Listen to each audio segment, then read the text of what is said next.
একটি সবুজ পাহাড়ের পাদদেশে এক শান্ত জঙ্গলে বাস করত একটি সাদা খরগোশ। নাম তার টিপটিপ। সে খুবই কৌতূহলী আর নিঃসঙ্গ ছিল, কারণ অন্য খরগোশেরা তার লাফিয়ে বেড়ানোর চেয়ে গল্প বলা পছন্দ করত না। এক বিকেলে আকাশ থেকে নামল একটি ধবধবে সাদা কবুতর। নাম তার মিলি। সে পথ ভুলে জঙ্গলে এসে পড়েছিল। টিপটিপ প্রথমে ভয় পেলেও মিলির কোমল স্বভাব আর কিচিরমিচির গল্পে সে মুগ্ধ হয়ে গেল। ধীরে ধীরে ওরা বন্ধু হয়ে উঠল।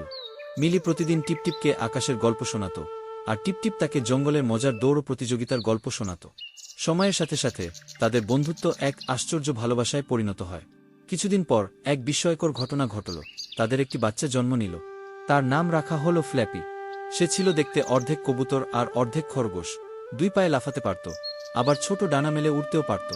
জঙ্গলের সবাই প্রথমে অবাক হলেও পরে ফ্ল্যাপির অদ্ভুত ক্ষমতায় মুগ্ধ হয়ে যায় সবাই।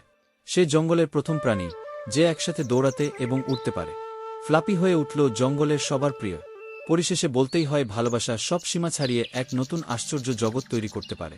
এরকম সুন্দর সুন্দর গল্প নিয়ে প্রতিদিন ভিডিও পাওয়ার জন্য আমাদের ছোট্ট ইউটিউব চ্যানেলটি সাবস্ক্রাইব করে রাখুন। ভালো লাগলে লাইক, কমেন্ট ও শেয়ার করে আমাদেরকে আরও উৎসাহিত করুন। ধন্যবাদ।